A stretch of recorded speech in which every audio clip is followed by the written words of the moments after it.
This video is brought to you in partnership with Careerist. If you're anything like me, you're always looking to better yourself, learn something new, try something different. When that feeling extends to honing a new and rewarding set of skills that may lead to a very fine paycheck, well, that's where Careerist comes in. Careerist is an online learning platform that can teach you how to develop your own websites, create apps, test the software that powers those websites, and utilize those skills to implement computer systems for large companies.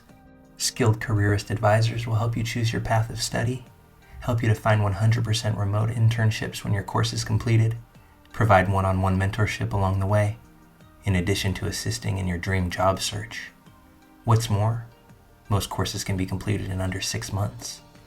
As a very special promotion, sign up through the link on screen and get up to $250 off the course of your choosing, and start your journey towards an exciting and rewarding future today.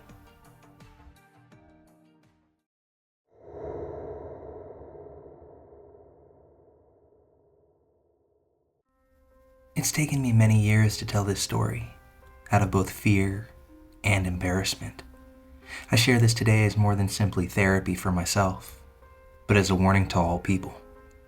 Be careful who you meet on social media.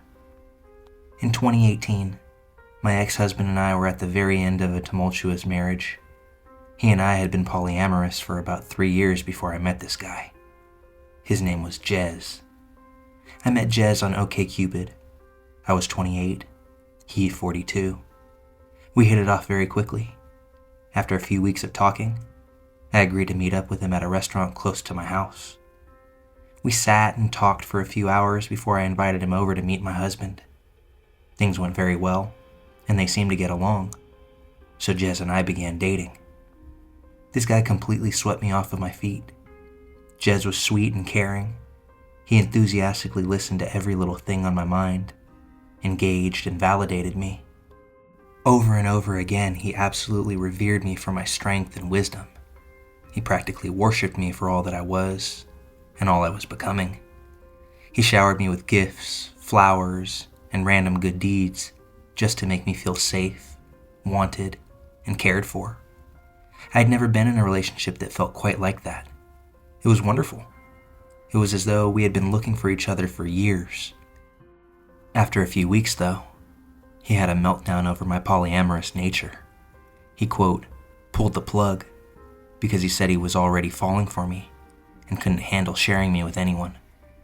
I stood my ground and accepted this boundary and the fact that I would have to let him go. I left that night sad, but confident that I had done the right thing for the both of us. That next week, he sent me flowers and a card to my workplace, begging for another chance and reassuring me that he would rather try than not and end up regretting it. Even though it was scary, he wanted to take this journey with me. We continued dating, and it was just as wonderful. Long nights we spent awake talking, sharing, laughing, love-making, and planning. We went places and did things that I had always wanted to do. Then, in the deepest, most intimate moments, when we would just sit in silence, he would grip my hand to his face in solidarity and astonishment, asking where I've been all this time. Our time together was effortless. We fit together like puzzle pieces. By August of 2018, my marriage had ended, by no fault of Jez's, and by October, my husband had moved out. I was on a lease at the time, and knew I couldn't afford the place on my own, so finding a roommate was essential. I had no support system to fall back on, nor did anyone else I know need a place at the time, so Jez offered to move in. Even then I was hesitant. We had only been together about 4 months, and I knew everything always changes when you move in with a partner. Despite my hesitation, I agreed. He was wonderful to me. How bad could it be? I was not prepared for the change that was to come. It was literally like night and day. Jez suddenly became a different person. He was extremely controlling, jealous, and lazy. Nothing like the person that I thought I had met. And the way he treated me progressively got worse and worse. Hanging out with friends became a burden, if not impossible, because he would blow up my phone, guilting me about leaving him alone or not involving him in some way. Yet even when I tried to, it was also treated as a burden, an inconvenience, as he would huff and puff his way through the concept of leaving space for anyone but ourselves. In December of 2018, we attended my work Christmas party. I had given him the option whether he wanted to go or not. It was really neither here nor there, especially because I had already learned that he really didn't do well if he felt pressured into social situations. I opened the invitation to him because he had expressed to me over and over that it was important for him that he was involved in my social life. For the full month he knew about it, he insisted that he wasn't going. I took it as him being introverted and didn't push the issue. I let him know that I would make sure he felt welcome if he decided to go, but not to feel obligated. I was surprised when he changed his mind at the last minute and insisted on going, and even more stunned when we went and he actively acted as though he did not want to be there. Everyone there was incredibly welcoming and included him in the festivities and conversations. However, he still practically grumbled the entire night about the whole thing, mumbling insults and critiquing every little part of the party under his breath, as though being there was absolutely awful to have to endure. No one really seemed to notice the low whispering insults and gripes. At one point, after a couple of glasses of wine, my direct manager leaned into Jez and started praising him. She and I were very close, therefore she was intimately familiar with what I had gone through with my ex-husband. She said, "I'm so happy she has you. Bleeding through wine happy. You have been absolutely transformative for her, and it's so nice to see her finally happy and appreciated." Without missing a beat, Jez grimaced at the comment and quickly snapped back, "You don't fucking know me." I honestly didn't believe my ears. It was one of those moments where time stops, and you just know you couldn't have heard that correctly. I sat brewing on it for a minute before another lighthearted interaction with Jez prompted him to suddenly snap at me through grit teeth. "Stop it." This triggered me, and I lost it. I pulled him outside and asked him what his problem was. I called out his behavior and told him if he was going to act that way, that he could just leave. That if he didn't want to be there, he should have just stayed home. He ended up giving sort of a half-assed apology, and we went back inside and finished the party. I remember the drive home that night, staring out the dark window at nothing in particular, in worried silence. I might have messed up, was my only thought through the entire drive. This all started out slow, of course, like waving me away or invalidating my experiences and ideas due to my age, that I was just dramatizing my experiences because I was young. The man who, not 6 months prior, had validated me, my trauma, and experiences to the ends of the earth. Now every time I started a story or tried to share anything, even trying to plan our meals for the week, he would openly show annoyance as though I was violating his time and attention. Before I knew it, he was snapping at me over every little thing. If I asked how his day was going or talked about mine, he would aggressively shut it down. "Why do you always talk to me about that? I don't want to talk shop at home. I really don't care about your work. It's work." Before I knew it, I couldn't even bring him a plate of breakfast without being snapped at. It was as though he was testing me. When Jez and I first started dating, he flat out refused to talk about most all of his exes. He refused to name them or discuss any of the issues or lessons learned. They, quote, "didn't matter," he would claim. They weren't in his life for a reason. It was the same reasoning he also used in reference to my more recent exes. Talking about them, including my now ex-husband, may as well have become off limits. Anytime I brought up either of our exes, he would become incredibly agitated, belittling, and just overall very aggressive. I took this as both an age gap issue, as I have a tendency to dwell, as well as insecurity and a threat to the life he was trying to build. However, after he moved in and this hot-button topic had been established, several times he would bring up his exes and how they looked, telling me on more than one occasion he would, quote, "never have dated me back in the day," and that I was lucky he lowered his standards. I didn't even really know what to say to this. I would laugh it off and shove it in my back pocket. Noted. He then started bringing up my looks and accusing me of catfishing him. I had stopped taking care of myself due to the isolation, and had also put on some weight, so most of my clothes that I had once felt great in no longer fit. And since Jez had also been dishonest with me about his financial position, he was always needing extra money here and there, leaving me broke almost all of the time. A horrible tragedy happened that following summer, while Jez and I were together. I received notice that a good friend I went to art school with shot himself in the head while tripping on LSD. Our whole class was devastated. He was, without contest, the best photographer of our entire class, and one of the most kind-hearted individuals I have ever had the pleasure of knowing. Also, as someone who is very familiar with LSD, I was rocked. Jez, however, was far from supportive. He pretty much immediately shrugged it off. That's life. I guess that's what he gets for f***ing around with LSD. I was baffled at such an unsympathetic response, and even more later when Jez started to interrogate me about my relationship with this guy, asking when the last time it was that I had even talked to this friend. You don't even know this guy anymore. Who cares? I broke up with Jez the first time after he called me at work raging. I was busy, so I couldn't make it to the phone right away, but once I was finally able to answer, I was met with intense anger. It was storming, and one of my dogs was having an anxiety attack due to the storm and separation from me. This wasn't the first time, and he was well aware of what she needed in those moments. Why the f*** aren't you answering my calls? You answer when I call you. I don't care where you are. He went on for a few minutes, calling me a shitty girlfriend and laying into me over my sudden distance and lack of communication while I was at work. At this point, I was done, and I lost it. I tore into him over everything, especially causing problems for me at work. That being in my life is a privilege, and if he's going to wake up every day acting like he hates me, then I don't know what on earth he's even doing with me. I told him that I expected him to get his things and leave. He was always threatening to go back to his old roommates where there still was room, so I didn't feel bad about the threat. I didn't want him there when I got home, and we could coordinate times for him to come and get the rest of his stuff. He flat refused, suddenly victimizing himself, claiming he had nowhere to go. How dare you make me fall in love with you? How dare you take me to meet your father and then dump me?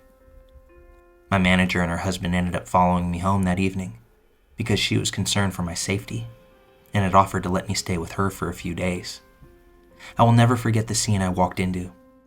Like Theon Greyjoy begging for his life, my boss stood next to me, watching as this 42-year-old man crawled on his knees before me, begging for mercy and communication. At one point wrapping his arms around my legs, crying into them. I can't believe this is happening. She's the love of my life. You know that, he cried to my boss. I couldn't believe what I was witnessing. This was the antithesis of the heartless person I had been spending my days with.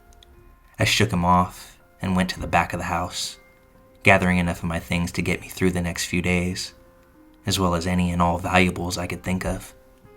It took a few days, but after about a week, Jez began to blow up my phone. Apology after apology.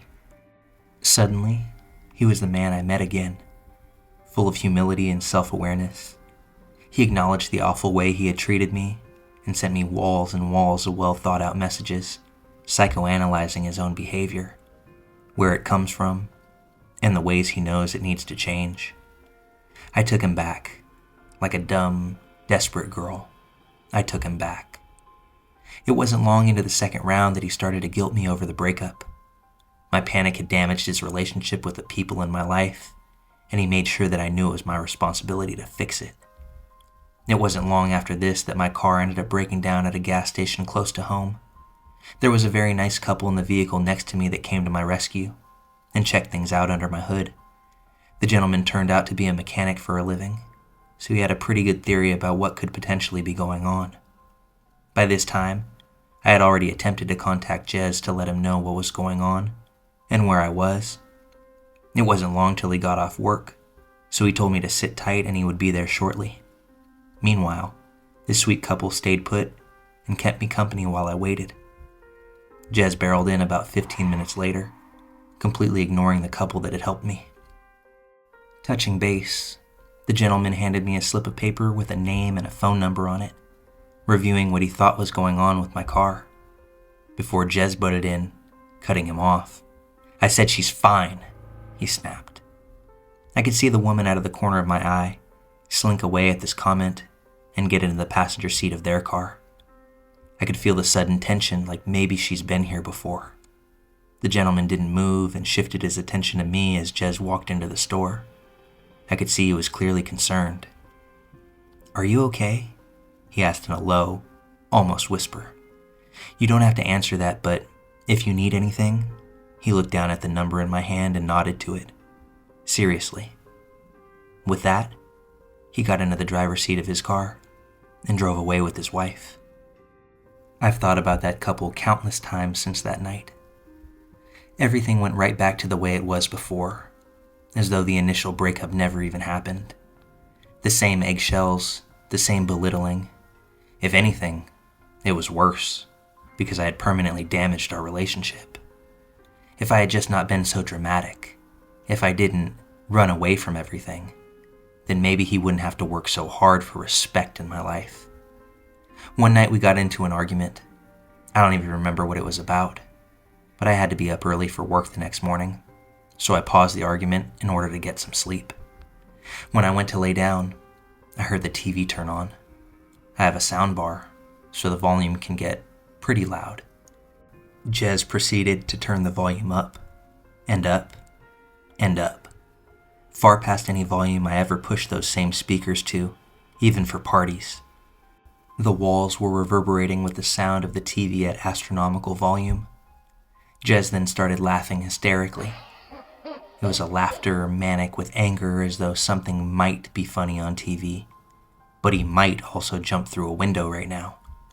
I remember laying in bed absolutely horrified at what was happening. I knew things had gotten bad, but now I was scared. I got out of bed and asked him to turn it down, to which he responded, scoffing, "I'll watch TV if I fucking want to," and turned it up even louder. I felt as if I was in a horror movie. I started crying at this point, begging him to please just let me sleep. He started mocking me and calling me names for crying. "Oh, wah, poor baby is crying again. That's your card, isn't it? Crying." This caused the fight to start again, and he began to scream at me. Followed me to my bedroom, where he suddenly punched a door not 2 inches from my head. His eyes were black and he looked me in the eye, sending the clear, unsympathetic, and hostile message that was a warning, and next time he wouldn't miss. My whole system had shut down at this point, and I sunk to the floor in a panic attack. My ex-husband had issue with violence. Jez knew that. All our rentals prior to the one had holes in walls and doors peppered throughout our unit due to my ex-husband's inability to handle his emotions. But he never hit me, or even came close to it. I crumpled to the ground feeling powerless, trapped and afraid. As my thoughts continued to race, he continued to berate and mock my panic state. Most of our argument from that night was a blur, but ended abruptly once he threatened to put my social security number on the dark web. At this point, all that was left in me was to fight. I blacked out and went ballistic, screaming at him to get out. I felt rabid and dangerous as I screamed like a banshee for him to leave my home. It was over, and I was ending it that second. I contacted my landlord and explained what had been going on. Jez would also end up contacting her, weaving his own tale that I was moving out and tried to have the lease transferred into his name. Luckily, since I was several steps ahead of him, my landlord didn't fall for it and contacted me immediately. She personally came and changed my locks for me, gave me the personal contact of a police officer close by in case he showed up again, and took half of my rent off the next month. I'm forever grateful to her for these simple acts of kindness that were above and beyond anything I would ever expect from a landlord. It took weeks for him to stop messaging me. The only reason I didn't block him was out of fear that he would show up at my house.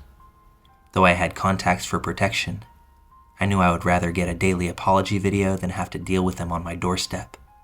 So they persisted. For a while. The same act from before. The love bombing, the promises, grasping at straws trying to find the weak spot where I would let him back into my life. But I ignored it all. It continued for weeks before he finally gave up. He bowed out gracefully, stating boldly that he will always love me. I left him on red. The illusion was absolutely destroyed. It took me several years to pick up the pieces. If my divorce wasn't enough, this situation definitely made me lose trust in myself. I still don't understand what the endgame was. In one of our final discussions, I asked him desperately, what happened to the guy I fell in love with? Jez looked me dead in the eye, smirked, and said, that guy doesn't exist. I told you what I had to tell you in order to get you away from that fucking asshole husband of yours. You're just stupid and happened to fall for it.